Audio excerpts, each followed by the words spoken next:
സ്വർഗസ്ഥനായ പിതാവേ, അവിടുത്തെ രാജ്യം വരേണമേ. ആത്മാവേ പരന്നിറങ്ങിയിടണേ, നിന്റെ ശുദ്ധി എന്റെ വൃത്തി ഇന്നു നീ നിറയ്ക്കണേ. ക്രിസ്തീയ വേദപാഠം നമ്മളറിയാം. നമ്മൾ ഒന്നാമത്തെ ചോദ്യം അവിടെ ഇങ്ങനെയായിരുന്നു: നിന്നെ സൃഷ്ടിച്ചത് ആര്? സർവേശ്വരൻ എന്നെ സൃഷ്ടിച്ചു. സർവേശ്വരൻ എന്തിനു നിന്നെ സൃഷ്ടിച്ചു? തന്നെ അറിഞ്ഞ് സ്നേഹിച്ച് തൻ്റെ പ്രമാണങ്ങൾ കാത്തുകൊണ്ട് തന്നെ ശുശ്രൂഷിച്ച് നിത്യമായി രക്ഷപ്പെടുവാൻ എന്നെ സൃഷ്ടിച്ചു. അപ്പം ദൈവം നമ്മളെ സൃഷ്ടിച്ചത് നിത്യമായി ദൈവത്തോടുകൂടി ആയിരിക്കുക എന്നുള്ള ദൈവത്തിൻ്റെ സ്വന്തം ഛായ, എന്നും ആദ്യനും അന്ത്യനും ആരംഭവും അവസാനമില്ലാത്തവനായ ദൈവത്തിൻ്റെ ആത്മാവിൻ്റെ ഒരു അംശം നമ്മളിലുണ്ട്. നമ്മുടെ ആത്മാവെന്ന് പറയുന്നു. ഇപ്പം നമ്മൾ ഈ ഭൂമിയിലായിരിക്കുമ്പോൾ നമുക്ക് നമ്മുടെ സ്വന്തമായ ആഗ്രഹങ്ങളുണ്ട്, ആശകളുണ്ട്. പക്ഷേ നമ്മുടെ ദൈവത്തിന് നമ്മെക്കുറിച്ചൊരു ആശയുണ്ട്, ആഗ്രഹമുണ്ട്. നമ്മൾ നിത്യമായി നമ്മുടെ ഈ ഭൂമിയിലെ ജീവിതം ദൈവസ്നേഹത്തിലും പരസ്നേഹത്തിലും സന്തോഷം അനുഭവിച്ചുകൊണ്ട് നമ്മൾ ഈ ലോക ജീവിതം കഴിയുമ്പോൾ നിത്യമായ സന്തോഷം അനുഭവിക്കാൻ നിത്യതയിലേക്കല്ല സ്വർഗത്തിലേക്ക് എത്തുക, ദൈവത്തോടുകൂടെയും നമ്മുടെ ജീവിതം ഒരിക്കലും അവസാനമില്ലാത്തൊരു ജീവിതം നിത്യതയിൽ ഇനിയും ജീവിക്കാനുണ്ട്. അതായത് നമ്മളിനി നിത്യതയിലേക്ക്, നമ്മൾ ഈ ലോകത്തിൽ മരിക്കുമ്പോൾ നമ്മുടെ ആത്മാവ് നിത്യതയിലേക്ക് ജനിക്കുകയാണ്. ഇപ്പോൾ നമ്മുടെ ശരീരത്തോട് ചേർന്ന നമ്മുടെ ആത്മാവ് ഏതാണ്ട് ഭൂമിയിലെ ഗർഭത്തിലുള്ള ഒരു കുഞ്ഞിനെ പോലെ, ഗർഭസ്ഥാവസ്ഥയിലുള്ള ഒരു കുഞ്ഞ് വളർന്ന് അത് പൂർണ്ണതയിൽ എത്തിക്കഴിയുമ്പോൾ ആ കുഞ്ഞിനെ സ്ത്രീ പ്രസവിച്ചത് ഭൂമിയിൽ അതിൻ്റെ ജീവിതം ആരംഭിക്കുകയാണ്. നമ്മുടെ ആത്മാവ് ഇപ്പോൾ നമ്മുടെ ഉള്ളിൽ, നമ്മുടെ ആത്മാവ് നമ്മുടെ ശരീരത്തോടും മനസ്സിനോടും ചേർന്ന് ഗർഭാവസ്ഥയിലുള്ള ശിശുവിനെ പോലെയാണ്. പൗലോസ് പറയുന്നത് പോലെ, എന്നിലെ ബാഹ്യ മനുഷ്യൻ അനുദിനം ക്ഷയിച്ചുകൊണ്ടിരിക്കുകയാണെങ്കിലും എന്നിലെ ആന്തരിക മനുഷ്യൻ അനുദിനം ശക്തി പ്രാപിച്ചുകൊണ്ടിരിക്കുന്നു എന്ന് പറയുമ്പോൾ, നമ്മളുടെ മരണത്തോടടുക്കും, മരണം സംഭവിച്ചു കഴിയുമ്പോൾ നമ്മുടെ ആത്മാവ് നിത്യതയിലേക്ക്, സഭാപ്രസംഗം എക്ലീസിയാസ്റ്റിക് 12:7 വചനം നമ്മൾ പലപ്പോഴും ചിന്തിച്ചാണ്. ധൂളി അതിൻ്റെ ഉറവിടമായ, നമ്മുടെ ശരീരം അതിൻ്റെ ഉറവിടമായ മണ്ണിലേക്ക് മടങ്ങുന്നു. ആത്മാവോ ദാതാവായ, അല്ലെങ്കിൽ നമുക്ക് ദൈവം നമ്മുടെ ആത്മാവിനെ നമ്മുടെ അമ്മയുടെ ഉദരത്തിൽ ഉരുവായ ആദ്യ നിമിഷം നമുക്ക് നൽകിയ ദൈവം, അതാണ് ദാതാവായ ദൈവം. അതും നമ്മുടെ എക്ലീസിയാസ്റ്റിക് 11:5 വായിക്കുന്നുണ്ടല്ലോ. ഗർഭിണിയുടെ ഉദരത്തിൽ ചൈതന്യം വന്നു നിറയുന്നത് എങ്ങനെയെന്ന് ആരും അറിയുന്നില്ല എന്ന്. ഭൂമിയിൽ ഒരു മനുഷ്യക്കുഞ്ഞ് ജനിക്കുന്ന ദൈവത്തിൻ്റെ ഛായയിലാണ് മനുഷ്യനെ മാത്രം ദൈവം സൃഷ്ടിച്ചത്. എപ്പോഴും ചിന്തിക്കുകയാണ്, നമ്മളത് വീണ്ടും വീണ്ടും ചിന്തിക്കുമ്പോൾ നമ്മുടെ മനസ്സിലത് ഉറപ്പിക്കുകയാണ്. ബാക്കി എല്ലാ ജീവജാലങ്ങളെയും മൃഗങ്ങളെയും പക്ഷികളെയൊക്കെ ദൈവം വചനമയച്ച് അവരെ സൃഷ്ടിച്ചു.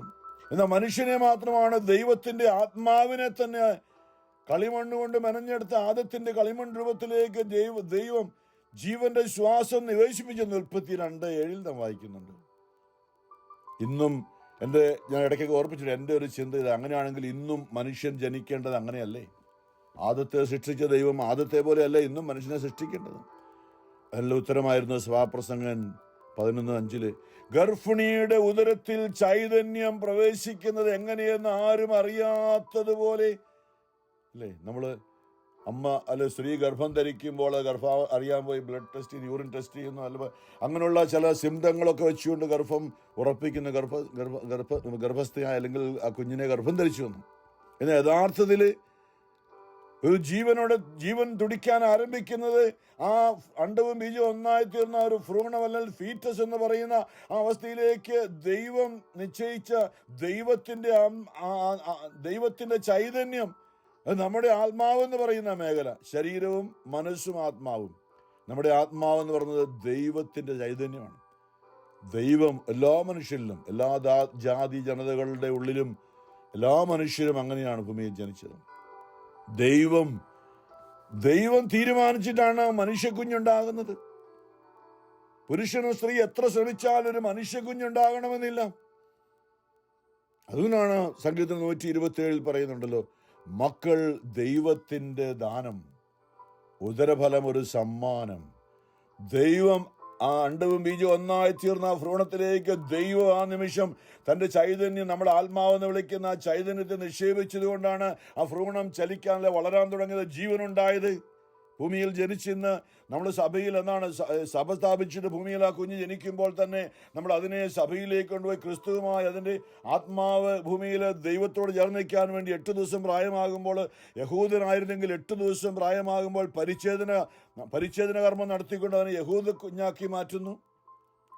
യഹൂദനായ ക്രിസ്തു ക്രിസ്ത്യാനിയായി, അല്ലെ ക്രിസ്തു ആരംഭിച്ച് ക്രിസ്തുവിൻ്റെ ജീവിത മാതൃക യഹൂദനായിരുന്ന ക്രിസ്തു നമ്മൾ സഭ ഇന്ന് സ്ഥാപിച്ചുകൊണ്ട് 8 ദിവസം പ്രായമായ ഒരു കുഞ്ഞിനെ സഭയിൽ മാമോദീസ എന്ന കൂദാശയിലൂടെ പരിശുദ്ധാത്മാവിനെ ദൈവം തന്നെ ആത്മാവായി നമ്മുടെ ആത്മാവിലേക്ക്, ദൈവം തന്നെ പിതാവും പുത്രനും പരിശുദ്ധാത്മാവായ ദൈവം തന്നെ നമ്മുടെ ആത്മാവിനോട് ചേർന്നുകൊണ്ട് നമ്മുടെ ദൈവം ഇതാ നമ്മോട് കൂടെ. യെശയ്യായുടെ പുസ്തകം 7-ാമത്തെ അധ്യായത്തിൽ നാം വായിക്കുന്നുണ്ട്. ഇത് ദൈവത്തിൻ്റെ പദ്ധതിയുടെ ഭാഗമാണ്. അപ്പോൾ ഈ ഭൂമിയിൽ നമ്മളുടെ ജീവിതം ദൈവത്തോട് കൂടെ ആയിരിക്കേണ്ടതാണ്. നമ്മുടെ ജീവിതം ദൈവത്താൽ നയിക്കപ്പെടേണ്ടതാണ്.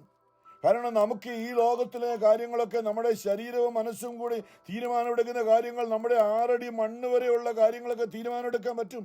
പക്ഷെ അത് ദൈവമാണ് അൾട്ടിമേറ്റ്ലി നിങ്ങളെക്കുറിച്ചുള്ള ഒരു പദ്ധതി എൻ്റെ മനസ്സിലുണ്ട് എന്ന് ദൈവമായ കർത്താവ് അരുളി ചെയ്യുന്നുവെന്ന് ജെറമ്യാ 29:11-14 വരെയുള്ള വചനങ്ങൾ, ദൈവവചനം. ദൈവത്തിന് ഓരോ മനുഷ്യ കുഞ്ഞിനെക്കുറിച്ചും ദൈവത്തിനൊരു പ്ലാനുണ്ട്. അത് എല്ലാ ജാതി ജനതകളിലും ദൈവത്തെ അന്വേഷിക്കുന്നവരാണ്. ദൈവാന്വേഷണം. ഈ ദൈവത്തിന് നമ്മളെക്കുറിച്ചൊരു പദ്ധതി ഉള്ളതുകൊണ്ടാണ് നാം ദൈവത്തെ അന്വേഷിക്കുന്നത്. അല്ലെ, അവിടെ പറയുന്നു, നാം ദൈവത്തെ കണ്ടെത്താൻ ഇടയാക്കും. നമ്മുടെ ജീവിതം നിത്യതയിലെ ഇനി തുടരേണ്ടതാണ്. നിത്യതയിലേക്ക് ദൈവസന്നിധിയിൽ ജനിക്കേണ്ടതാണ് നമ്മൾ മരിക്കുമ്പോൾ. അപ്പോൾ നമ്മൾ ഈ ഭൂമിയിൽ ദൈവത്തെ അറിഞ്ഞ്, അല്ലെ, നമ്മൾ ഈ ഭൂമിയിൽ നമ്മുടെ അപ്പനെയും അമ്മയും, ഡാഡി മമ്മി എന്ന അപ്പനെയും വിളിച്ച് നമ്മൾ അവരുമായ ഒരു ബന്ധത്തിൽ വളർന്നതുപോലെ ഈ ഭൂമിയിലായിരിക്കുമ്പോൾ ഈശോ നമ്മളെ പ്രാർത്ഥിക്കാൻ പഠിപ്പിച്ച പ്രാർത്ഥന, സ്വർഗസ്ഥനായ ഞങ്ങളുടെ പിതാവേ. ഈ ഭൂമിയിലുള്ള ഓരോ മനുഷ്യരും സ്വർഗത്തിൽ നിത്യതയിൽ ദൈവത്തെ അബ്ബാ എന്ന് വിളിച്ചുകൊണ്ട് നിത്യതയിലായിരിക്കേണ്ടതാണ്. നമ്മുടെ ഭൂമിയിൽ നമ്മുടെ കുടുംബത്തിലുള്ള മക്കളും എല്ലാം ഒന്നിച്ച്, സഹോദരങ്ങളൊക്കെ ഒന്നിച്ച് നമ്മൾ അപ്പ അമ്മ എന്ന് പറഞ്ഞ് ഭൂമിയിൽ ജീവിക്കുന്നത് പോലെ നിത്യതയിൽ ഈ ഭൂമിയിലുള്ള സകല മനുഷ്യരും ദൈവത്തെ അപ്പാ എന്ന് വിളിച്ചുകൊണ്ട് നിത്യതയിലായിരിക്കേണ്ടവരാണ് സകല മനുഷ്യരും. അതാണ് ദൈവത്തിൻ്റെ പദ്ധതി. അപ്പോൾ ഈ ഭൂമിയിൽ വെച്ച് തന്നെ ദൈവത്തെ നമ്മൾ അറിയണം. അതാണ് നമ്മൾ ചിന്തിച്ചത്. തന്നെ അറിഞ്ഞ് സ്നേഹിച്ച് തൻ്റെ വിശുദ്ധ പ്രമാണങ്ങൾ കാത്ത് തന്നെ ശുശ്രൂഷിച്ച് നിത്യമായി രക്ഷപ്പെടാനായിട്ട് ദൈവം എന്നെ സൃഷ്ടിച്ചു. ഈ ഭൂമിയിൽ ഇന്ന് ആഗോള സഭയിലെ തിരുവചനം കൊണ്ട് പരിശുദ്ധാത്മാവ് നമ്മോട് പറയാൻ ഉദ്ദേശിക്കുന്നത്, ഈ ഭൂമിയിലായിരുന്നപ്പോൾ ഇതൊന്നും അറിയാതെ നമ്മൾ നമ്മളുടെ സ്വന്തം വഴിക്ക് പോയി. ഇവിടുത്തെ തീരുമാനങ്ങളൊക്കെ ഇന്ന് ഹോസിയ പ്രവാചകനിലൂടെ 8-ാമത്തെ അധ്യായത്തിൽ ഇന്നത്തെ വചനം ഇങ്ങനെയാണ് പറയുക. 4-ാമത്തെ വചനം, അവർ രാജാക്കന്മാരെ വാഴിച്ചു, എന്നാൽ എൻ്റെ ആഗ്രഹം അനുസരിച്ചല്ല. ദൈവം പറയാൻ, ദൈവത്തോട് ചേർന്ന് ദൈവാനുഗ്രഹം പ്രാപിക്കുക. ഈ ഭൂമിയിലും എൻ്റെ കൽപ്പനകൾ നിങ്ങൾ പാലിക്കുന്നെങ്കിൽ നിങ്ങളുടെ ജീവിതം ആനന്ദകരമായിരിക്കുമെന്ന് പറഞ്ഞുകൊണ്ട് വിശുദ്ധിയിൽ നന്മ ചെയ്ത് ജീവിക്കണമെന്ന് പറഞ്ഞ മനുഷ്യൻ, അവർ സ്വന്തമായ രാജാക്കന്മാരെ വാഴിച്ചു, എന്നാൽ എൻ്റെ ആഗ്രഹം അനുസരിച്ചല്ല അവർ അധികാരികളെ നിയമിച്ചത്. എൻ്റെ അറിവ് കൂടാതെയാണ് തങ്ങളുടെ വെള്ളിയും സ്വർണവും കൊണ്ട് അവർ വിഗ്രഹങ്ങൾ നിർമ്മിച്ചു. 1-ാമത്തെ കൽപ്പന, നിന്റെ ദൈവമായ കർത്താവ് ഞാനാകുന്നു, ഞാനല്ലാതെ വേറൊരു ദൈവം നിനക്കുണ്ടാകരുത്. ഈ ഭൂമിയിൽ വിഗ്രഹങ്ങൾ നമ്മൾ കാണുന്നത്, ഇസ്രായേൽ മക്കൾ കാളക്കുട്ടി ഉണ്ടാക്കിയൊക്കെ ദൈവമായ കർത്താവെന്ന് പറഞ്ഞ് ആരാധിക്കുന്നു. നമ്മളെ രക്ഷിക്കാൻ കഴിവുള്ളവൻ നിത്യമായി നമ്മുടെ ജീവിതത്തെ വഴിയും സത്യവും ജീവനും ഞാനാകുന്നു, എന്നിലൂടെ അല്ലാതെ ആരും പിതാവിൻ്റെ അടുക്കിലേക്ക് എത്തുന്നില്ല എന്ന് യോഹന്നാന്റെ സുവിശേഷം 14:6 ഈശോ പറഞ്ഞത്. നിത്യതയിൽ ഈ ലോകത്തിലെ ഒരു വിഗ്രഹവും ഒരു ദേവന്മാർക്കോ ദൈവങ്ങൾക്കോ നമ്മളെ എത്തിക്കാൻ സാധിക്കില്ല. ഈശോ തന്നെ വ്യക്തമായി പറയുകയാണ്, മറ്റൊരുവനിലും രക്ഷയില്ല. അത് പലപ്പോഴും പറയുന്ന പോലെ നമ്മളുടെ ഈ ലോകത്തിലെ അശുദ്ധി, ദൈവം പരിശുദ്ധനാണ്. ദൈവം പരിശുദ്ധ. ലേവ്യർ 11:44-45 ദൈവമായ കർത്താവ് നമ്മോട് ആവശ്യപ്പെടും, ദൈവം നമ്മുടെ കൂടെ ആയിരിക്കാൻ, നമുക്ക് ദൈവത്തോട് നിത്യതയിലായിരിക്കാൻ വേണ്ടി ഒരൊറ്റ കാര്യമാണ്, ഞാൻ നിങ്ങളുടെ ദൈവമായ കർത്താവ് പരിശുദ്ധനായിരിക്കുന്നത് പോലെ നിങ്ങളും എല്ലാ കാര്യങ്ങളിലും പരിശുദ്ധരായിരിക്കുവിൻ എന്ന് പറഞ്ഞ ആ ദൈവം തൻ്റെ പുത്രനെ കാൽവരിയിൽ നമുക്കായി, നമ്മൾ പാപം ചെയ്തത് ശരീരത്തിലാണല്ലേ. നമ്മുടെ എല്ലാ പാപങ്ങളും മനസ്സിലൂടെ, ചിന്തകളിലൂടെ വന്നിട്ട് നമ്മൾ പാപം പ്രവൃത്തിയായ നമ്മുടെ ശരീരത്തിലാണ് നമ്മൾ പാപം ചെയ്യുന്നത്. പാപം ചെയ്യുക എന്നാ പറയുന്നത്. പാപം ചെയ്തത് നമ്മുടെ ശരീരത്തിലാണ്. നാവ് കൊണ്ട് നമ്മൾ ഒരാളെ ചീത്ത പറയുമ്പോൾ നമ്മുടെ നാവ് കൊണ്ട്, നമ്മുടെ ശരീരം കൊണ്ടാണ്. കണ്ണുകൊണ്ട് തെറ്റായ കാര്യങ്ങൾ നോക്കി നമ്മുടെ കണ്ണുകൊണ്ട് പാപം ചെയ്യുകയാണ്. നമ്മുടെ ശരീരം കൊണ്ട്, ജഡം കൊണ്ട് പാപം ചെയ്ത് നമ്മുടെ ശരീരത്തിൽ പാപം ചെയ്യാണ്. ദൈവവചനത്തിനും അല്ലെങ്കിൽ ദൈവ സ്നേഹത്തിനും പരസ്നേഹത്തിനും എതിരായി ചെയ്യുന്നതെല്ലാം പാപം എന്ന് പറയും. ദൈവവചനത്തിനെതിരായി ചെയ്യുന്നതാണ് പാപം എന്ന് പറയും. അപ്പോൾ ആ പാപം പ്രകടമായ നമ്മുടെ ശരീരത്തിലാണ്. എപ്പോഴും പറയാറുണ്ട്, പാപത്തിലൊരു ആസ്വാദ്യതയുണ്ട്, പാപത്തിലൊരു സുഖമുണ്ട്, പാപസുഖം എന്ന് പറയും. അതുകൊണ്ടാണ് നമ്മൾ പാപം ചെയ്യാൻ എല്ലാ മനുഷ്യരും തിടുക്കം കൂട്ടുന്നത്. ദേഷ്യത്തോടെ ഒരാളെ കൈനീട്ടി ഒരു അടി അടിച്ചു കഴിഞ്ഞാൽ പിന്നെ ഒരു ആനന്ദമാണ് ഉള്ളിൽ, അല്ലേ? അവനിട്ടെണ്ണം ലൗക്കിട്ടെണ്ണം കൊടുത്ത് 2 വാക്ക് ഞാൻ പറഞ്ഞു എന്ന്. അപ്പോൾ നമ്മളൊരു ആനന്ദം അനുഭവിക്കുന്നുണ്ട് പാപം ചെയ്യുമ്പോൾ. ഇതെല്ലാം പാപത്തിൻ്റെ അവസ്ഥയിലുണ്ട്. അപ്പോൾ ദൈവം നമ്മുടെ പാപത്തിന് പരിഹാരമായി ദൈവം തന്നെ ഭൂമിയിലേക്ക് മനുഷ്യനായി, യേശുക്രിസ്തു പൂർണ്ണ ദൈവവും പൂർണ്ണ മനുഷ്യനുമായവൻ നമ്മുടെ രൂപത്തിൽ ഭൂമിയിൽ വന്നുകൊണ്ട് നമുക്ക് നമ്മെ തന്നെ രക്ഷിക്കാനോ എല്ലാവരും കുഴിയിൽ കിടക്കുകയാണ്. എല്ലാവരും ഇങ്ങനെ ചെളിക്കുഴിയിൽ കിടക്കുമ്പോൾ എങ്ങനെ ആ കുഴിയിൽ നിന്ന് പുറത്തു വരാൻ പറ്റത്തില്ല. അതുകൊണ്ട് പാപമില്ലാത്തവനായ ദൈവം യേശുക്രിസ്തു, ദൈവം മനുഷ്യനായി ഭൂമിയിലേക്ക് വന്നുകൊണ്ട് പാപം ചെയ്യാതെ കുഴിയിൽ കിടക്കുന്നവരെ രക്ഷിക്കാൻ ആ കുഴിയുടെ മുകളിൽ നിന്നുകൊണ്ട് കൈ നീട്ടി ഓരോരുത്തരായിട്ട് കുഴിയിൽ നിന്നും വലിച്ചു പുറത്താക്കുന്ന ഒരു പ്രവൃത്തിയാണ് യേശു ചെയ്തത്. പാപക്കുഴിയിൽ നമ്മളെ പുറത്താക്കി. അതിലൂടെ അവൻ നമുക്ക് പരിഹാരമായിട്ട് തൻ്റെ ജീവൻ അവൻ അർപ്പിക്കുകയാണ് നമുക്ക് പകരമായിട്ട്. അപ്പം മനുഷ്യ ശരീരത്തിൽ വന്ന ദൈവപുത്രനായ യേശുക്രിസ്തു തൻ്റെ ശരീരത്തിൻ്റെ അർപ്പണത്തിലൂടെ നമ്മുടെ ശരീരങ്ങളെ വിശുദ്ധീകരിച്ചു. അവൻ്റെ യോഗ്യതയാൽ, വിശ്വാസം വഴി, കൃപയാലാണല്ലോ നമ്മൾ രക്ഷപ്പെട്ടത്. എഫേസ്യർ 2:8 പൗലോസ് പറഞ്ഞതാണ്. ഞാൻ വിശ്വസിക്കുന്നു, അവൻ എൻ്റെ പാപങ്ങൾക്ക് പരിഹാരമായി, എൻ്റെ മക്കൾക്ക്, എൻ്റെ കഴിഞ്ഞുപോയ തലമുറയുടെയും പാപങ്ങൾക്ക് പരിഹാരമായി അവൻ കുരിശിൽ തൻ്റെ ശരീരത്തിൽ അടികളേറ്റുകൊണ്ട് എൻ്റെ പാപത്തിൻ്റെ ശിക്ഷ. യെശയ്യായുടെ പ്രവചനം, ദൈവപുത്രനെക്കുറിച്ചുള്ള പ്രവചനം, യേശുവിനെക്കുറിച്ചുള്ള പ്രവചനം, യേശുവിൻ്റെ ജനനത്തിന് 750 വർഷം മുമ്പ് യേശയ്യായിലൂടെയും അതിൻ്റെ 1000 വർഷം മുമ്പ് സങ്കീർത്തനങ്ങളിലൊക്കെ പ്രവചിച്ചുകൊണ്ടാണ് ദൈവം മനുഷ്യനായ ഭൂമിയിലേക്ക് വന്നത്. അപ്പോൾ യേശയ്യായുടെ പുസ്തകം 750, യേശുവിൻ്റെ ജനനത്തിന് 750 വർഷം മുമ്പ് പ്രവചിച്ച പ്രവചനത്തിൽ യേശയ്യ 53 എപ്പോൾ നമ്മൾ ചിന്തിക്കും 4-5, നമ്മുടെ വേദനകളാണ് അവൻ ചുമന്നത്, നമ്മുടെ ദുഃഖങ്ങളാണ് അവൻ വഹിച്ചത്, നമ്മൾ ഏൽക്കേണ്ട ശിക്ഷയാണ് അവൻ നമുക്ക് പകരമായി ഏറ്റത്. അവൻ നമുക്ക് വേണ്ടി ശിക്ഷ അനുഭവിച്ചു. അവൻ നമുക്ക് വേണ്ടി ഏറ്റ ശിക്ഷയാൽ നമുക്ക് മോചനം, നമുക്ക് സൗഖ്യം, നമുക്ക് വിടുതൽ, ഇതെല്ലാമാണ് നമുക്ക് ലഭിച്ചത് യേശുവിൻ്റെ ശരീരത്തിലേറ്റ. അതാണ് ഞാൻ പറഞ്ഞത്, മറ്റു ഒരു രക്ഷയിൽ ഇതുപോലെ ആരും ചെയ്തിട്ടില്ല. മനുഷ്യന്റെ പാപത്തിന് പരിഹാരമായി ശരീരത്തിൽ പരിഹാരം ചെയ്തുകൊണ്ട് ഈ ഭൂമിയിലേക്ക് വന്ന വേറെ ഒരു ദേവനില്ല, ദേവിയുമില്ല, ദൈവവുമില്ല. എല്ലാ മനുഷ്യരുടെ സകല ജാതി ജനതകളുടെയും പാപത്തിന് പരിഹാരമായി സ്വന്തം ശരീരത്തിൽ പരിഹാരം ചെയ്തത് യേശുക്രിസ്തു മാത്രമാണ്. അപ്പോസ്തലപ്രവൃത്തി 4:12 പത്രോസ് വിളിച്ചു പറയും, മറ്റു ഒരുവനും രക്ഷയില്ല, ആകാശത്തിന് കീഴ് ഭൂമിയിൽ മനുഷ്യരുടെ രക്ഷയ്ക്കായി നമുക്ക് യേശുക്രിസ്തുവിന്റെ നാമമല്ലാതെ വേറെ ഒരു നാമവും നൽകപ്പെട്ടിട്ടില്ല. കാരണം അവനാണ് നമ്മുടെ പാപങ്ങൾക്ക് പരിഹാരം ചെയ്തത്. നമ്മുടെ കടം കൊടുത്തു വീട്ടിയത് അവനാണ്. നമുക്കിന്ന് കടമില്ല. റോമർ 8:1 ഇപ്പോൾ യേശുക്രിസ്തുവിൽ ആയിരിക്കുന്നവർക്ക് ശിക്ഷാവിധി ഇല്ല. കാരണം യേശു നമ്മെ പാപത്തിൻ്റെയും മരണത്തിൻ്റെയും നിയമത്തിൽ നിന്ന് മോചിപ്പിച്ചു. നമ്മളിത് അറിയണം. ഇപ്പോൾ ഇവിടെ ഇന്ന് ഹോസിയ പറഞ്ഞതാണ്, രക്ഷിക്കുവാൻ കഴിവുള്ളവൻ. യേശയ്യ 59 രക്ഷിക്കുവാൻ കഴിയാത്ത വിധം, അല്ലേ, കർത്താവിൻ്റെ കരങ്ങൾ കുറുകിപ്പോയിട്ടില്ല, കേൾക്കാനാകാത്ത അവിടുത്തെ കാതുകൾക്ക് മാന്യം ഭവിച്ചിട്ടില്ല. നാം പാപം ചെയ്ത് ദൈവത്തിൽ നിന്ന് അകന്നുപോയത് കൊണ്ടാണ്, ദൈവത്തോട് ചേരാതെ അവളിൽ നിന്ന് അകന്നുപോയത് കൊണ്ടാണ്. പാപം പരിഹരിച്ചവനായ യേശു നമ്മളിൽ ഉണ്ടെങ്കിൽ നമ്മുടെ പാപം അവനിലേക്ക് ഏറ്റെടുക്കുകയാണ്. നമ്മുടെ ഹൃദയത്തിൽ അവനെ വിശ്വസിക്കണം, സ്വീകരിക്കണം. അതാണ് നമ്മൾ നിരന്തരം വിശ്വാസ പ്രമാണം, ഞാൻ പറഞ്ഞില്ലേ, ഹൃദയത്തിൻ്റെ ഉള്ളിൽ ബോധ്യത്തോടെ ഏറ്റുപറയണം. എൻ്റെ പാപങ്ങൾക്ക് വേണ്ടി കുരിശിൽ മരിച്ചവനാണ് യേശു എന്നും ഇന്നും ജീവിക്കുന്നുവെന്നും ഹൃദയത്തിൻ്റെ ഉള്ളിൽ വിശ്വസിച്ചുകൊണ്ട് ഏറ്റുപറയുമ്പോൾ അവൻ 2000 വർഷം മുമ്പ് നമുക്ക് വേണ്ടി പരിഹാരം ചെയ്ത ആ പരിഹാരത്തിൻ്റെ യോഗ്യത നമുക്കിന്ന് ലഭിക്കുകയാണ്. ആരും ആയിക്കൊള്ളട്ടെ.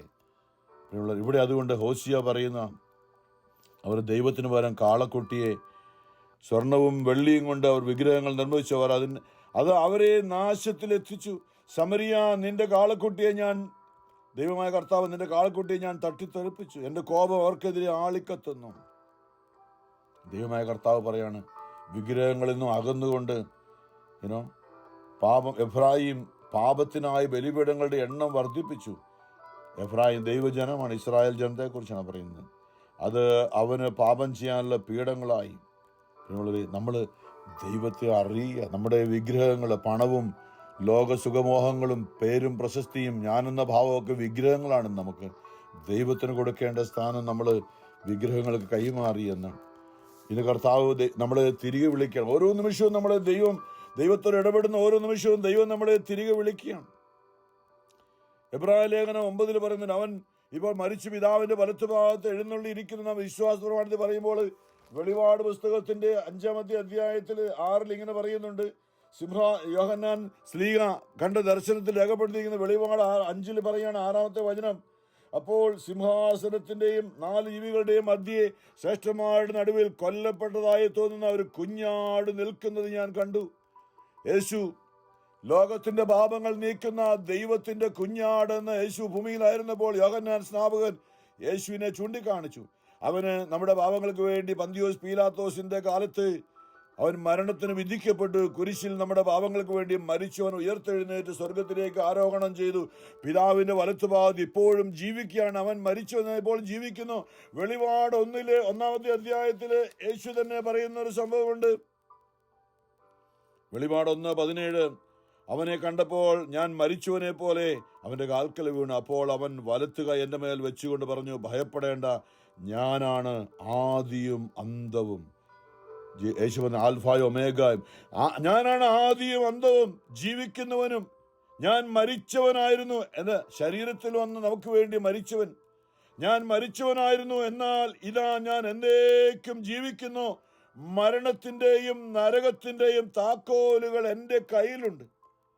മരണത്തിൽ നിന്നും നമ്മെ രക്ഷിക്കാൻ, ഈ ഭൂമിയിലുള്ള നിത്യമായ മരണത്തിൽ നമ്മെ രക്ഷിച്ച് നിത്യജീവനിൽ സന്തോഷം അനുഭവിക്കാൻ വേണ്ടി ദൈവം നിയോഗിച്ച യേശു ഇന്നും ഇപ്പോഴും ദൈവസിംഹാസനത്തിന്റെ വലത്തുഭാഗം 2000 വർഷം മുമ്പ് നമുക്ക് വേണ്ടി വ്യക്തിപരമായി എനിക്ക് വേണ്ടി ഏറ്റ ഓരോ അടികളും ആ ശരീരത്തിൽ, ഓരോ മുറിവുകളും ഇപ്പോൾ ആ ശരീരത്തിലുണ്ട്. തിരുസഭ സ്ഥാപിച്ചിട്ട് തിരുസഭയിൽ നടക്കുന്ന ഓരോ പ്രാർത്ഥനകളും കൂദാശകളും ഞാൻ പറയും. ഓരോ കൂദാശകളുടെയും യോഗ്യത പിതാവിന്റെ വലത്തുഭാഗത്ത് നിൽക്കുന്ന യേശു പിതാവിന് മുമ്പിൽ നമുക്ക് വേണ്ടി മാധ്യസ്ഥം വഹിക്കുക എന്ന് പറയുമ്പോൾ മനസ്സിലാക്കാൻ വേണ്ടി ഞാൻ പറയും. എല്ലാ ദേശത്തുമുള്ള ബാങ്കുകൾ, റിസർവ് ബാങ്കുകൾ കറൻസികൾ പ്രിന്റ് ചെയ്യുമ്പോൾ അതിന് തുല്യമായ സ്വർണം റിസർവ് ബാങ്കിൽ വെച്ചിട്ടാണ് ആ കറൻസി പുറത്തേക്ക് വിടുക. നമ്മുടെ കയ്യിലിരിക്കുന്ന ഡോളറോ രൂപയോ അതിന് തുല്യമായ വാല്യൂ സ്വർണമായിട്ട് റിസർവിൽ വെച്ചിട്ടുണ്ട്. അതാണ് നമുക്ക് ആ രൂപയ്ക്ക് വിലയുള്ളത്, അല്ലെ ഡോളറിന് വിലയുള്ളത്. അതുപോലെ തന്നെയാണ് നമുക്കിന്ന് ഭൂമിയിൽ സഭ സ്ഥാപിച്ച യേശുക്രിസ്തു പിതാവ് സഭയിൽ നടക്കുന്ന ഓരോ കാര്യങ്ങളും കുമ്പസാരം എന്ന കൂദാശയുടെ പ്രവൃത്തി യേശു സ്വർഗത്തിൽ പിതാവിന്റെ വലത്തുഭാഗത്ത് ഇന്ന് നമുക്ക് പരിഹാരമായി സഹിച്ച സഹനങ്ങളും നമുക്ക് വേണ്ടി ഏറ്റ അടികളും ശിക്ഷയും ഒക്കെ അതിനുള്ള മുറിവുകൾ ഇന്നും പിതാവിന്റെ മുമ്പിൽ പ്രദർശിപ്പിച്ചുകൊണ്ട് ഒരു ബലി അർപ്പിക്കുമ്പോൾ ആ ബലി ഉയരങ്ങളിലേക്ക് ഉയരട്ടെ. വികാരങ്ങൾ എന്ന് പറയുമ്പോൾ സ്വർഗത്തിൽ പിതാവിന്റെ വലത്തുഭാഗം നിൽക്കുന്ന ക്രിസ്തുവിനെ ദർശിക്കുക. നമ്മുടെ പാപങ്ങൾക്ക് പരിഹാരമായിട്ട് അവൻ ഇന്നും അവിടെ നിൽക്കുകയാണ്. മഹത്വപൂർണമായ രണ്ടാമത്തെ വരെയും അവൻ അവിടെ നിൽക്കും. എബ്രായർ 9 അതേക്കുറിച്ച് ഇങ്ങനെയാണ് പറയുക. എബ്രായർ 9 പറയുന്നുണ്ട്, ഇതാ 28 ഒടുവിൽ പറയാണ്, ക്രിസ്തുവും വളരെ പേരുടെ പാപങ്ങൾ ഉന്മൂലനം ചെയ്യുന്നതിന് വേണ്ടി ഒരു പ്രാവശ്യം അർപ്പിക്കപ്പെട്ടു. അവൻ വീണ്ടും വരും. അവൻ രണ്ടാമത്തെ വരവിനെ കുറിച്ചാണ്. അവൻ വീണ്ടും വരും. പാപപരിഹാരാർത്ഥമല്ല, തന്നെ ആകാംക്ഷാപൂർവം കാത്തിരിക്കുന്നവരുടെ രക്ഷയ്ക്ക് വേണ്ടി. അത് ഇന്ന് ഭൂമിയിൽ അവന്റെ ആത്മാവിനെ ഉള്ളിൽ സ്വീകരിച്ചുകൊണ്ട് അവനിൽ വിശ്വസിച്ചുകൊണ്ട് വിശുദ്ധി ജീവിക്കുന്നവരെ നിത്യതയിലേക്ക് കൂട്ടിക്കൊണ്ടുപോകാൻ അവൻ വീണ്ടും വരും. അല്ലെ, ഞാൻ പലപ്പോഴും ഓർപ്പിച്ചിട്ടുണ്ട്, നമ്മൾ മരിച്ചവരുടെ ഓഫീസിലൊക്കെ നമ്മൾ പ്രാർത്ഥിക്കുന്നില്ല ഭയാനകമായ വിധി ദിനത്തിലെന്നാണ്. ഭയാനക വിധി, കാരണം അന്ന് ഒരു കരുണയുമില്ല. ഞാൻ നിങ്ങളെ അറിയുന്നില്ലല്ലോ എന്നുള്ള സ്വരം കേൾക്കുന്ന ആ ദിവസം ഒന്ന് ഈശോ തന്നെ പറയുന്നു, ഞാൻ നിങ്ങളെ അറിയുന്നില്ല, തിന്മ പ്രവർത്തിക്കുന്നവരെ എന്നിൽ നിന്ന് അകന്നു പോകുവിനെന്നൊക്കെ. അവൻ വീണ്ടും വരും, അതുവരെ ഭൂമിയിൽ ഈ സഭയുണ്ട്, നമ്മൾക്ക് ഓരോരുത്തർക്കും നിത്യരക്ഷയുണ്ട്. ആരുമാകട്ടെ, ഏത് ജാതി, ഞാൻ പറഞ്ഞില്ലേ, ഭൂമിയിൽ ഈ ക്രിസ്തു സ്ഥാപിച്ചതൊരു മതമൊന്നുമല്ല. നമ്മൾ അറിയണം, എല്ലാ ജാതിയിലും മതത്തിലുള്ളവരുടെ രക്ഷയ്ക്കായിട്ടാണ് ദൈവപുത്രൻ, ദൈവ മനുഷ്യനായ ഭൂമിയിലേക്ക് വന്നത്. എനിക്ക് എത്രയോ അനുഭവമുണ്ട് അല്ലേ. ഒരിക്കലും ഒരു മുസ്ലിം സഹോദരനെ പ്രാർത്ഥിക്കാനായിട്ട് വിളിച്ചു, വളരെ വർഷങ്ങൾക്ക് മുമ്പാണ്. അദ്ദേഹത്തിന് വളരെ ബുദ്ധിമുട്ടുള്ള ഡോക്ടറാണത്, ന്യൂയോർക്കിലായിരുന്നു. പിന്നെ അദ്ദേഹം മുസ്ലിം ആയിരുന്നു. അദ്ദേഹത്തിന് വളരെ ബുദ്ധിമുട്ടുള്ള രോഗമുണ്ടായിരുന്നു. അപ്പോൾ നമ്മുടെ കൂട്ടായ്മയിൽ ന്യൂയോർക്കിലുള്ള ഒരു സഹോദരി, അവിടുത്തെ നേഴ്സായിരുന്നു, അവർ എന്നോട് ചോദിച്ചിരിക്കുന്ന ഒരു ഡോക്ടറുണ്ട്, ഒരു പ്രശ്നമുണ്ട്, അദ്ദേഹത്തിനോട് പ്രാർത്ഥിക്കാനായിട്ട് ഞാൻ ബ്രദറിൻ്റെ നമ്പർ കൊടുത്തു. ഞാൻ പറഞ്ഞു, കൊടുത്തു. അതിനെ അദ്ദേഹം എന്നെ വിളിച്ചപ്പോൾ ഞാൻ ഇങ്ങനെ പറഞ്ഞു, നിങ്ങൾ മുസ്ലിമാണ്, ഞാൻ കത്തോലിക്കനാണ്, ക്രിസ്ത്യാനിയാണ്, പക്ഷെ ഞാൻ നിങ്ങളോട് മതം മാറാനൊന്നും പറയുന്നില്ല. പക്ഷെ ഒരു കാര്യം ഞാൻ പറയുകയാണ്, വചനം പറയുന്ന ഇങ്ങനെയാണ്, ലോകത്തിൽ സകല മനുഷ്യരുടെയും വളരെ പേരുടെ പാപങ്ങൾക്ക്, ലോകമുള്ള സകല മനുഷ്യരുടെയും പാപങ്ങൾക്ക് വേണ്ടിയാണ് ദൈവം മനുഷ്യനായി വന്നത്. നിങ്ങളൊരു മുസ്ലിം ആയിരിക്കും, നിങ്ങളോട് മതം മാറാൻ ഞാൻ പറയുന്നില്ല, പക്ഷെ ഞാൻ പ്രാർത്ഥിക്കുന്ന യേശുവിൻ്റെ നാമത്തിലാണ്, അങ്ങനെ എനിക്ക് പ്രാർത്ഥിക്കാൻ അറിയൂ. അതാണ് എൻ്റെ ഉറപ്പ്, ബോധ്യം, എൻ്റെ അനുഭവം അതാണ്. അപ്പം ഞാൻ പറഞ്ഞു, നിങ്ങൾക്ക് വേണ്ടി കൂടി യേശു ക്രിസ്തു കാൽവരി കുരിശിൽ ബലിയായി നിങ്ങളുടെ പാപത്തിന്, ഇപ്പോൾ നിങ്ങൾ അനുഭവിക്കുന്ന, നിങ്ങൾ ഡോക്ടറാണ്, നിങ്ങൾ അനേക ഡോക്ടർമാരെ അടുത്ത് പോയിട്ട് നിങ്ങളുടെ ഈ പ്രശ്നം, ഈ രോഗം, ഇത് ബുദ്ധിമുട്ടുള്ള ഈ രോഗം, വിട്ടുപോകാതിരിക്കുന്ന ഈ രോഗം, ഇത് നമ്മുടെ പാപങ്ങൾക്ക് രോഗങ്ങൾക്കുമാണ്. ഞാൻ നിങ്ങളെ സുഖപ്പെടുത്തുന്ന കർത്താവാണ് എന്ന് പുറപ്പാട് 15:26 ഇസ്രായേൽ മക്കൾ മരുഭൂമിയിലൂടെ പോകുമ്പോൾ, ഹോസ്പിറ്റലില്ല, ഡോക്ടർമാരില്ല, മരുന്നൊന്നും ഇല്ലാതെ വെറും മരുഭൂമിയിൽ വെച്ച് അവരോട് പറഞ്ഞു, ഞാനാണ് നിങ്ങളുടെ ഹോസ്പിറ്റൽ, ഞാനാണ് നിങ്ങളുടെ മരുന്ന്, ഞാനാണ് നിങ്ങളുടെ ഡോക്ടർ എന്ന് പറഞ്ഞ, ഞാൻ നിങ്ങളെ സുഖപ്പെടുത്തുന്ന കർത്താവാണെന്ന് പറഞ്ഞ ആ ദൈവം ഇന്നും സുഖപ്പെടുത്തുക. അവനിൽ വിശ്വസിക്കുന്നവർക്കെല്ലാം, യോഹന്നാൻ 1:12 പറയുന്നുണ്ട്, അവനിൽ വിശ്വസിക്കുന്നവർക്കെല്ലാം, അവനെ സ്വീകരിക്കുന്നവർക്കെല്ലാം ദൈവ മക്കളാകാൻ അവൻ കഴിവ് നൽകിയെന്ന്. ഞാൻ ആ സഹോദരനോട് അത് പറഞ്ഞിട്ട് ഞാൻ ഇങ്ങനെ പറഞ്ഞു, മുസ്ലിം സഹോദരനോട് ഞാൻ പറഞ്ഞു, നിങ്ങൾ മതമൊന്നും, പക്ഷേ ഒരു കാര്യം, നിങ്ങൾ എന്നോടൊപ്പം ഇന്ന് വിശ്വസിക്കാൻ പറ്റും, യേശു നിങ്ങൾക്ക് വേണ്ടി. കുറേ സമയം ഞാൻ ബൈബിളിലൂടെയുള്ള സങ്കീർത്തനങ്ങളും യേശയ്യായുടെ വാക്യങ്ങളൊക്കെ വായിച്ച് കേൾപ്പിച്ചിട്ട് ഞാൻ പറഞ്ഞു, ഇത് പഴയ നിയമത്തിൽ പണ്ടേ ഉള്ളതാണ്, യഹൂദരുടെ പുസ്തകത്തിലുണ്ട്, യേശയ്യായുടെ ഒക്കെ അത് അന്നേ ഉള്ളതാണ്, ഇത് ക്രിസ്ത്യാനികളുടെ മാത്രമൊന്നും അല്ല എന്ന് പറഞ്ഞുകൊണ്ട്. അപ്പം ഞാൻ പറഞ്ഞു, മുസ്ലിം മതമൊക്കെ ഉണ്ടാകുന്നതിന് മുമ്പൊക്കെ എഴുതി വെച്ച പുസ്തകങ്ങളാണിത്, അതിലുള്ളതാണ്. അപ്പോൾ ഞാൻ വിശ്വസിക്കുന്നു നിങ്ങൾക്ക് വേണ്ടി കൂടിയാണ്. അപ്പം ഞാനിങ്ങനെ പറഞ്ഞു, ഞാൻ അദ്ദേഹത്തെ ഞാൻ ചൊല്ലുന്ന പ്രാർത്ഥന ഒന്ന് ഏറ്റുചൊല്ലിയാൽ മതി. ഞാൻ പറഞ്ഞു, യേശുവേ, ഞാൻ മുസ്ലിമാണ്, പക്ഷെ ഞാൻ വിശ്വസിക്കുന്ന ഈ സഹോദരൻ എന്നോട് പറയുന്നു, നീ എൻ്റെ പാപങ്ങൾക്ക് വേണ്ടി കൂടിയാണ് കുരിശിൽ മരിച്ചത്, ഞാനത് വിശ്വസിക്കട്ടെ. ഇപ്പോൾ നീ എന്നെ സൗഖ്യമാക്കാൻ 2000 വർഷം മുമ്പ് കാൽവരിയിൽ നീ എൻ്റെ ശരീരത്തിൽ എനിക്ക് വേണ്ടി എൻ്റെ ഈ രോഗം സൗഖ്യമാക്കാൻ വേണ്ടി നീ ഏറ്റ മുറിവിൻ്റെ യോഗ്യതയാൽ. യെശയ്യായുടെ പുസ്തകം 53, 4, 5, 6 വചനങ്ങൾ ഞാൻ പറഞ്ഞു. ആ മകനത് ഏറ്റു പറഞ്ഞു. പ്രിയമുള്ളവരെ, ഞാൻ പറഞ്ഞു, സമാധാനമായിട്ടിരിക്കുക. എന്നിട്ട് ഞാനിങ്ങനെ പറഞ്ഞു, നമുക്ക് എപ്പോഴും പ്രാർത്ഥന, അടുത്തുള്ള പള്ളിയിലെ വിശുദ്ധ കുർബാന ഇന്നും മരിച്ചുയർന്ന് ജീവിക്കുന്ന ഉത്ഥാനം ചെയ്ത കർത്താവേ, നീ ജീവനുള്ളൊരു വ്യക്തിയാണ്. നീ സഹോദരൻ, ഞാൻ പറഞ്ഞു, നെറ്റിയിലൊന്ന് കരം വെച്ചുള്ള, ഞാൻ ഫോണിലാണ് സംസാരിക്കുന്നത്. ഞാൻ പറഞ്ഞു, കർത്താവ്, മകൻ വിശ്വാസത്തോടെ ഒരു മുസ്ലിമാണ്, പക്ഷേ നീ മകന് വേണ്ടി കൂടി കാൽവരി കുരിശിൽ മരിച്ചതാണ് മകൻ വിശ്വസിക്കുന്നു. അടുത്തുള്ള പള്ളിയിലെ സക്രാരിയിൽ നിന്ന് ഇവന് വേണ്ടി കാൽവരിയിൽ മരിച്ചു ഉത്തപിതാവിൻ്റെ വലത്ത് ഭാഗത്തിരിക്കുന്ന നീ ഈ ഭൂമിയിലെ ബലിവേദിയിൽ സന്നിഹിതനാണല്ലോ. നീ കടന്നു വന്നുകൊണ്ട് ഈ മകൻ വെച്ചിരിക്കുന്ന ആ നെറ്റിൽ വെച്ചിരുന്ന കൈയുടെ മുകളിൽ നിന്റെ കൈ വെച്ചുകൊണ്ട് മർക്കോസ് 15 വചനപ്രകാരം 18 വചനപ്രകാരം വിശ്വസിക്കുന്ന അടയാളങ്ങളാൽ അവർ എൻ്റെ നാമത്തിൽ രോഗികളുടെ മേൽ കൈകൾ വയ്ക്കും, അവർ സൗഖ്യം പ്രാപിക്കുകയും ചെയ്യുന്ന ഉറപ്പ്. മർക്കോസ് 16 കർത്താവായ യേശുക്രിസ്തു അവരോട് കൂടെ പ്രവർത്തിക്കുക, അടയാളങ്ങളിലൂടെ വചനം സ്ഥിരീകരിക്കുകയും ചെയ്യുന്നു. പിന്നുള്ളവരെയും ആ മകൻ വിശ്വസിച്ച് പ്രാർത്ഥിച്ചു. ഏതാനും നാൾ കഴിഞ്ഞപ്പോൾ ആ മകനെ വിളിച്ച് നന്ദി പറഞ്ഞു. ഇതുപോലെ എൻ്റെ ജീവിതത്തിൽ ഇത്രയും നാളും ബുദ്ധിമുട്ടുന്ന ആ രോഗം എന്നെ വിട്ടുപോയി എന്ന് പറഞ്ഞ് നന്ദി പറഞ്ഞു. ഞാൻ പറഞ്ഞു, നിങ്ങൾ നന്ദിയോടെ ജീവിക്കുക, ഞാൻ മതം മാറാമെന്ന് പറഞ്ഞത്, നിങ്ങളുടെ വിശ്വാസം നിങ്ങൾ സൂക്ഷിക്കുക എന്ന് പറഞ്ഞു. ഇത് പറഞ്ഞു വരുന്നത്, ലോകമെമ്പാടുമുള്ള സകല ജാതി ജനതകൾക്കും വേണ്ടിയാണ് ദൈവം മനുഷ്യനായ യേശു ക്രിസ്തു. യേശു ഒരു മതമൊന്നും സ്ഥാപിച്ചിട്ടില്ല, അവനിൽ വിശ്വസിക്കണം. അവൻ എല്ലാ മനുഷ്യർക്കും വേണ്ടി പരിഹാര ബലിയായി തീർന്നുവെന്ന്. അതെ, നമ്മൾ ഭൂമിയിൽ അവനെ അറിയാതെ പോകുമ്പോൾ ഇന്ന് സുവിശേഷം മത്തായി 9 യേശു ഒരു ഊമനെ സുഖപ്പെടുത്തിയപ്പോൾ യഹൂദ സമൂഹം പോലും യേശുവിൽ വിശ്വസിച്ചു. കാരണം എന്താ? ഇന്നലെ ചിന്തിച്ചില്ല, അവനാ തച്ചൻ്റെ മകനല്ല, ആ ആശാരി, നമ്മുടെ വീട്ടിൽ നമ്മുടെ അയലോക്കത്തുള്ള ആ ജോസഫ് എന്ന് പറയുന്ന തച്ചൻ്റെ മകനല്ലേ ഇവൻ എന്നൊക്കെ പറഞ്ഞ് യേശുവിൽ ഇടറിയപ്പോൾ അവനിൽ വിശ്വാസമില്ലായിരുന്നുകൊണ്ട് യേശുവിന് അവരുടെ ഒന്നും ചെയ്യാൻ പറ്റിയില്ല. വിശ്വാസമില്ലാഞ്ഞതുകൊണ്ട് വീണ്ടും ഊമനെ ശവമാക്കുന്നെന്നാണ്. അവർ പോയി കഴിഞ്ഞപ്പോൾ പിശാച് ബാധിതനായ ഒരു ഊമനെ ജനങ്ങൾ അവന്റെ അടുക്കൽ കൊണ്ടുവന്നു. മത്തായി 9:32. അവൻ പിശാചിനെ പുറത്താക്കിയപ്പോൾ ഇതാണ് നമ്മളുടെ ജീവിതത്തിൽ നമ്മളെ അടിമത്തിലിട്ടിരിക്കുന്ന പൗലോസ് പറയുന്നത്, നിങ്ങളെ വീണ്ടും ഭയത്തിലേക്ക് നയിക്കുന്ന അടിമത്തത്തിന്റെ ആത്മാവ് എന്ന് പറയുന്ന റോമർ 8:15-16 പറയുന്നുണ്ട്. നമ്മളെ വീണ്ടും ഭയത്തിലേക്ക് അടിമത്തത്തിന്റെ ആത്മാവ് നമ്മളെ കൊണ്ട് പാപം ചെയ്യിക്കും. ദുശീലങ്ങൾ, അല്ലെ, മദ്യപാനം, മയക്കുമെന്നോ, ജഡിക പാപങ്ങളോ, തഴക്ക ദോഷങ്ങൾ, ആഗ്രഹിച്ചിട്ട് പുകവലിയോ, പുറത്തു വരാൻ പറ്റാതെ അടിമത്തിലിട്ടിരിക്കുന്ന അടിമത്തത്തിന്റെ ആത്മാവെന്നാ പറയുന്നത്. അതൊരു ശക്തിയാണ്. ഓരോ മനുഷ്യനെയും കൊണ്ട് അടിമത്തിലിരിക്കുന്ന ഒരു സ്വഭാവം എന്ന് വേണേൽ പറയാം. പക്ഷേ കർത്താവിൻ്റെ ഭാഷയിൽ പറഞ്ഞാൽ അതൊരു ദുരാത്മാവെന്നാണ്.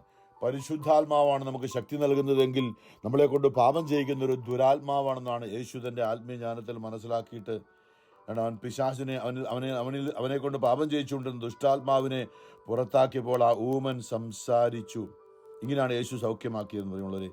ജനങ്ങൾ അത്ഭുതപ്പെട്ട് പറഞ്ഞു, ഇതുപോലൊരു സംഭവം ഇസ്രായേൽ ഒരിക്കലും കണ്ടിട്ടില്ല. എന്നാൽ ഫരീസയർ, യേശുവിനെ അസൂയ ഉണ്ടായിരുന്നു, അന്നത്തെ നിയമജ്ഞരും അന്ന് ജനങ്ങളെ നയിച്ചിരുന്നവർ, അധികാരമുണ്ടായിരുന്നവർ, അവർക്ക് അസൂയ തോന്നിയിട്ട് അവർ പറഞ്ഞു, അവൻ പിശാചുക്കളുടെ തലവനെ കൊണ്ടാണ് പിശാചുക്കളെ ബഹിഷ്കരിക്കുന്നത്. അല്ലെ, ദൈവം മനുഷ്യനായി ഭൂമി രക്ഷനാവുന്നിട്ട് ഇസ്രായേൽ സമൂഹത്തിലൂടെ വന്നെങ്കിലും അവർ അവനെ അറിഞ്ഞില്ല, ഇന്നും അറിഞ്ഞിട്ടില്ല. ഞാൻ പറയും, അവരുടെ ഇന്നത്തെ തകർച്ചകൾക്ക് കാരണം ഒരു വചനം പറയുന്നുണ്ട്, കർത്താവിന്റെ നാമത്തിൽ വന്നവൻ അനുഗ്രഹീതൻ എന്ന് പറയുന്നത് വരെ അവരെന്നെ കാണുകയില്ല എന്ന് പറഞ്ഞാൽ അവർക്ക് സമാധാനം ഉണ്ടാകുകയില്ല എന്ന് ഈശോ തന്നെ പറഞ്ഞിട്ടുണ്ട്. യേശു പറയാണ് വീണ്ടും 9:35 മത്തായിയും, യേശു അവരുടെ സിനഗോഗുകളിൽ പഠിപ്പിച്ചും രാജ്യത്തിന്റെ സുവിശേഷം പ്രസംഗിച്ചും എല്ലാ രോഗങ്ങളും വ്യാധികളും സുഖപ്പെടുത്തിയും എല്ലാ നഗരങ്ങളിലും ഗ്രാമങ്ങളിലും ചുറ്റി സഞ്ചരിച്ചു. ജനക്കൂട്ടങ്ങളെ കണ്ടപ്പോൾ യേശുവിന് ജനക്കൂട്ടങ്ങളെ കണ്ടപ്പോൾ നമ്മൾ കാണുന്നുണ്ട്, അതിൽ വിജാതിയരുണ്ടായിരുന്നു, കാനാൻകാരും ഉണ്ടായിരുന്നു, റോമൻ പൗരനുണ്ടായിരുന്നു. നമ്മൾ യേശുവിന്റെ സംഭവം കാണുന്നത് ഓരോ സമയത്ത് കാണുന്നുണ്ട്. ജനക്കൂട്ടത്തെ എന്ന് പറഞ്ഞാൽ യഹൂദരെ കണ്ടപ്പോൾ എന്നല്ല, ജനക്കൂട്ടത്തെ കണ്ടപ്പോൾ എല്ലാ ജാതി ജനതകൾപ്പെട്ട ഇന്നും യേശു ലോകത്തിലേക്ക് നോക്കുമ്പോൾ നാനാ ജാതി മതങ്ങൾ അനേക നിസ്സഹായരായി അലയുന്ന ജനക്കൂട്ടങ്ങളെ കണ്ടപ്പോൾ യേശുവിന് അവരുടെ മേൽ അനുകമ്പ തോന്നി. നമ്മൾ എങ്ങനെയാണ്? അവർ ശരിയല്ല, അവർ അന്യമതമാണ്, അവരാണ് ഇങ്ങനെയാണെങ്കിൽ നമ്മൾ യേശുവുമായി യാതൊരു ബന്ധമില്ലാത്ത ഒരു മനോഭാവം. നമ്മളത് അവനെ അറിയണം, യേശുവിനെ അറിയണം, അവൻ്റെ മനോഭാവം നമ്മൾ അറിയണം, എന്താ അവൻ ആഗ്രഹിക്കുന്നതെന്നാണ്.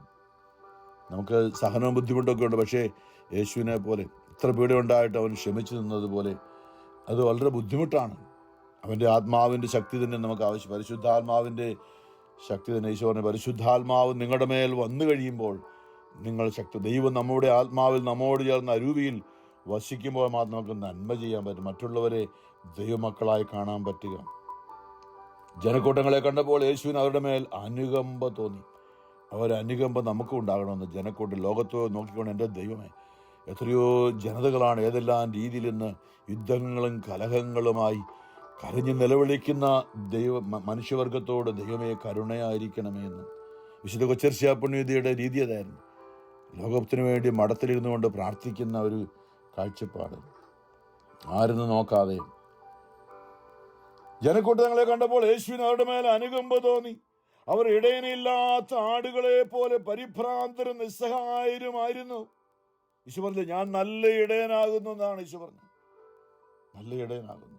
അവൻ്റെ ശിഷ്യന്മാരോട് പറഞ്ഞു, വിളവ് അധികം, വേലക്കാരോ ചുരുക്കം എന്ന് പറഞ്ഞാൽ ഈ പരിഭ്രാന്തർ എത്രമാത്രം വലിയൊരു ജനത്തോട് അവരോട് ഇടപെടാൻ ഇന്ന് ആൾക്കാരില്ല. കഴിഞ്ഞ ഞാൻ പറഞ്ഞു, ദൈവവചനം അല്ലെങ്കിൽ പ്രവൃത്തിയിലൂടെ കരുണയും സ്നേഹവും മനുഷ്യവർഗത്തോട് വിശുദ്ധ മദർ തെരേസയുടെ ഒക്കെ ആ ഒരു ജീവിത അനുഭവം, ദൈവമേ അതിനൊക്കെയുള്ള ഒരു അനുഭവം ഞങ്ങളുടെ ഹൃദയത്തിലും തരണമേ ഈശോയെ. വിളവധികം, വേലക്കാരോ ചുരുക്കം. അതിനാൽ തൻ്റെ വിളഭൂമിയിലേക്ക് വേലക്കാരെ അയക്കാൻ വിളവിൻ്റെ നാഥനോട് പ്രാർത്ഥിക്കുവിൻ. നമ്മളെ കർത്താവ് ഇന്നും കാത്തിരിക്കുകയാണ് പ്രിയമുള്ളവരെ. അതെ, നമ്മളുടെ ജീവിതം ജെറമിയ പറയുന്നുണ്ട്, നമ്മളിങ്ങനെ ദൈവത്തെ അറിയാതെ പോകുമ്പോൾ, ജെറമിയ 13 പറയുന്നുണ്ട്, നിങ്ങൾ 13:15 നിങ്ങൾ കാതോർത്ത് കേൾക്കുവിൻ, അഹങ്കരിക്കരുത്. പലപ്പോഴും നമ്മൾ അങ്ങനെയല്ല, നമ്മൾ സഭയാണ്, അങ്ങനെയാണ്, ഇങ്ങനെയാണ്, ഒത്തിരി ആഹാരം, നമ്മൾ രക്ഷപ്പെട്ടു, നമ്മൾക്ക് കുഴപ്പമൊന്നുമില്ല, ഏതാണ്ടൊരു അഹങ്കാരം പോലെയില്ല നമുക്ക്. അഹങ്കരിക്കാതെ, കർത്താവാണ് അരുളി ചെയ്തിരിക്കുന്നത്, കർത്താവ് അന്ധകാരം വരുത്തുന്നതിന് മുമ്പ് നിങ്ങളുടെ കാൽപാദങ്ങൾ ഇരുൾ നിറഞ്ഞ മലകൾ ഇടർന്നതിന് മുമ്പ് നിങ്ങളുടെ ദൈവമായ കർത്താവിന് മഹത്വം നൽകുന്ന ദൈവമായ സ്വർഗസ്വനായ പിതാവേ എന്ന പ്രാർത്ഥന. അവിടുത്തെ നാമം പൂജിതമാകണമേ, അവിടുത്തെ രാജ്യം വരണമേ, ദൈവമേ അങ്ങയുടെ ഹിതം എല്ലാ മനുഷ്യരിലും നിറവേറണമേ എന്ന് പ്രാർത്ഥിക്കുക. ഈശോ പറഞ്ഞെങ്കിൽ നമ്മളത് അറിയാതെ അനേക മനുഷ്യർ ഇരുട്ടിലേക്ക് കടന്നു പോകുമ്പോൾ തള്ളിവിട്ടുകൊണ്ട് നമ്മളെ അവരെക്കുറിച്ച് ചിന്തിക്കുന്നവരില്ല. ഇത് ഇരുൾ നിറഞ്ഞ നിങ്ങളുടെ കാൽപാദങ്ങൾ ഇരുൾ നിറഞ്ഞ മലകൾ ഇടർന്നതിന് മുമ്പ് നിങ്ങളുടെ ദൈവമായ കർത്താവിന് മഹത്വം നൽകുവിൻ. അല്ലെങ്കിൽ നിങ്ങൾ വെളിച്ചം തേടുമ്പോൾ മരണത്തിന്റെ നിത്യമായ മരണത്തെക്കുറിച്ചാണ്, ആത്മാവ് നാശത്തിലേക്ക് പോകുന്നതിനെ കുറിച്ചാണ്. മരണത്തിന്റെ നിഴലും കൂരിട്ടുമായിരിക്കും ലഭിക്കുക. നിങ്ങൾ അനുസരിക്കുന്നില്ലെങ്കിൽ നിങ്ങളുടെ അഹങ്കാരത്തെ ചൊല്ലി രഹസ്യത്തിൽ എൻ്റെ ആത്മാവ് കരയും. കർത്താവ് ദൈവം പറയും. കർത്താവിന്റെ അജഗണത്തെ, അല്ലെ, അജഗണം ആടുകളെ പോലാണ് ഈശോ പറഞ്ഞു. മനുഷ്യവർഗം കർത്താവിന്റെ അജഗണത്തെ അടിമത്തത്തിലേക്ക് കൊണ്ടുപോകിയാൽ ഞാൻ ഉള്ളൊരുകി കരയും, കണ്ണുനീർ ധാരധാരയായി ഒഴുകും. ജെറമ്യ 3 കർത്താവ് പറഞ്ഞു, അവിശ്വസ്തരായ 3:14, ജെറമ്യ 3:14, അവിശ്വസ്തരായ മക്കളെ തിരിച്ചു വരുവിൻ, ഞാൻ മാത്രമാണ് നിങ്ങളുടെ നാഥൻ. ഒരു നഗരത്തിൽ നിന്നൊരു നായകനെ, ഒരു കുടുംബത്തിൽ നിന്ന് 2 പേരെയും തിരഞ്ഞെടുത്ത് ഞാൻ നിങ്ങളെ സിയോനിലേക്ക് കൊണ്ടുവരും.